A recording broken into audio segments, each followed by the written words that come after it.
Historiador, investigador e professor de História Contemporânea, Adelino Cunha escreveu A Ascensão ao Poder, de Cavaco Silva, António Guterres, Os Segredos do Poder, mas também escreveu Os Filhos da Clandestinidade, Júlio de Melo Fogaça, Biografia, Álvaro Cunhal, Retrato Pessoal e Íntimo, e agora, Para que serve o PCP? Adelino Cunha, para que serve este livro e a quem serve este livro? Bom dia, Inês. O livro tem uma pergunta que é manifestamente provocatória. E para ser muito honesto, eu também acho que é muito mais estimulante e divertido fazer as perguntas do que responder a elas.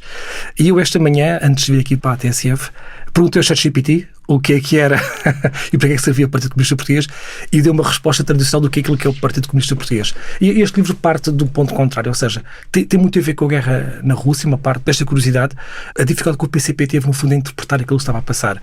E este livro, embora é um livro que se escreve em 2, 3 anos, são 10 anos que estão para trás de investigações. E a ideia era essa, no fundo, era perceber, acima de tudo, porque é que o PCP existe, e nós às vezes perdemos isso de vista. É um partido centenário, é o único partido que passa 48 anos organizado contra a ditadura, tem 100 anos de história, acho que tem mais, tem 102 anos de história.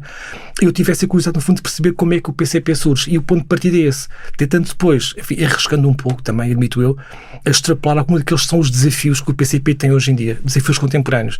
E o livro, para ser honesto, não responde às perguntas que faz, porque parte desse estímulo, que é muito mais estimulante fazê-las do que depois responder a elas. E a quem serve este livro?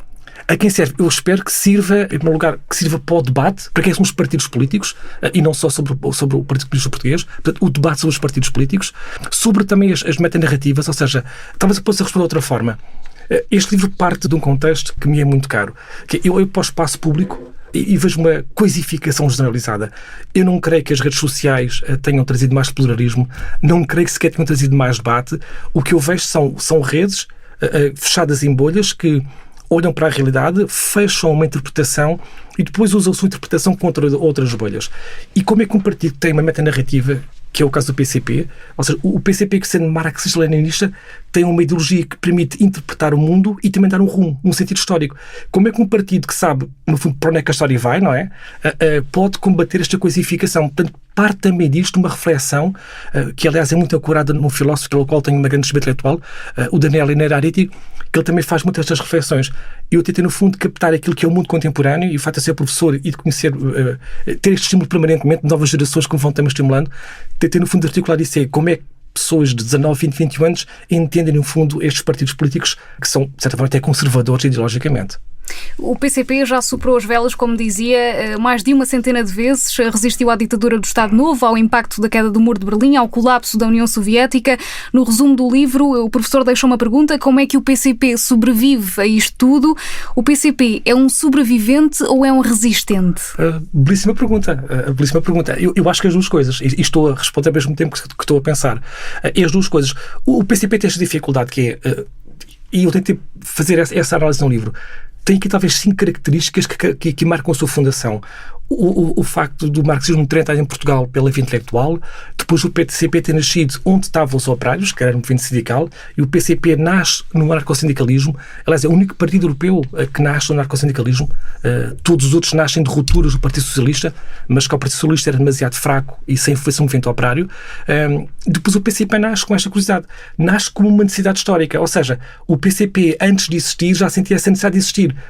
Neste sentido, é que o movimento operário necessitava ter um partido político que organizasse, que não eram os anarcossindicalistas. Portanto, o PCP nasce neste quadro de ser uma necessidade histórica, nasce dentro do movimento operário, tem uma ideologia que agrega e permite agregá-la durante todo este tempo, e o desafio, no fundo, vai um pouco ao encontro da pergunta que a Inês coloca, é: o PCP, tendo esta identidade muito fixa, se o PCP deixar de ser marxista-leninista, se deixar de estar no movimento operário, o PCP corre o risco, não é, de entrar em refluxo. E o desafio contrário também se aplica. Se o PCP de facto quiser adaptar-se demasiadamente fácil àquilo que o mundo contemporâneo, também perde a sua identidade. Mas como é que o PCP pode, e esta talvez seja a primeira crítica e única que eu vou fazer ao Partido Comunista, como é que o PCP pode começar a interpretar os movimentos sociais com a ideologia ou com a mentalidade do século XIX? Porque os movimentos já são muito mais fragmentados, são intermitentes, recusam até a mobilização ideológica. Como é que o PCP pode, de facto, mobilizar este mercado de trabalho quando o mercado de trabalho recusa esta agregação ideológica? É inegável que os abalos que referi há pouco, o colapso da União Soviética, o impacto da queda do Muro de Berlim, feriram muitos partidos comunistas, um pouco por todo o mundo. Por cá o PCP tem perdido também representação parlamentar e até força do ponto de vista autárquico, mas a queda não tem sido tão significativa. Como é que se explica esta ainda consistência? O Partido Comunista Português tem algum fator diferenciador em relação a outros partidos comunistas? Exatamente. Eu até agreguei essas ideias que acabei de dizer agora naquilo que são, no fundo, as narrativas da catástrofe. O sucesso do PCP neste sentido, de ir aguentando os refluxos, tem a ver com isto. Ser um partido marxista-leninista e que está fortemente enraizado na classe operária. Aliás, o Álvaro Cunhal tinha uma célebre frase dele próprio sentir-se filho adotivo do proletariado. Portanto, um dia que o PCP deixe de ter esta componente, deixará de ser aquele o PCP que nós o conhecemos, e isto é que é curioso. É o único partido comunista, tal como nós sempre os conhecemos, durante todo o século XX e agora esta parte do século XXI. Não há mais um partido europeu comunista que tenha estas características. São 208 páginas para responder à pergunta para que serve o PCP. Aqui tenho que apelar ao seu poder de síntese, Adelino Cunha, para que serve o PCP? Eu não sei responder, Inês. Ou seja, eu tenho uma ideia que serve, se virá para isto, para que nós possamos debater o assunto, mas para nós tem esta utilidade, porque nós possamos refletir sobre os partidos políticos que têm metanarrativas. Porque é que os partidos políticos ainda são ou não são capazes de explicar muito contemporâneo. Então, e quem é que acha que devia refletir sobre isso? Ou seja, se pudesse oferecer, por exemplo, o seu livro a alguém, a quem é que oferecia? Eu ofereci a dois comunistas, em especial, não quero dizer o nome, mas a dois comunistas que tiveram ambos funções importantes no Partido Comunista Português, que vêm dessa geração da clandestinidade. Este livro não o diz. Fui ter algumas conversas informais muito agradáveis com agentes do Partido Comunista.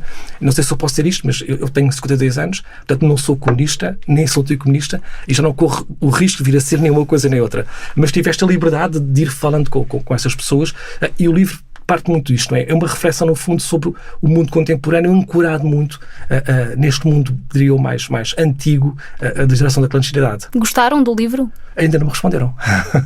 Em entrevista ao programa Em Alta Voz da TSF e do Diário de Notícias, Paulo Raimundo diz que não quer ser acessório do Partido Socialista e espera até aumentar a representação parlamentar nas eleições antecipadas de março.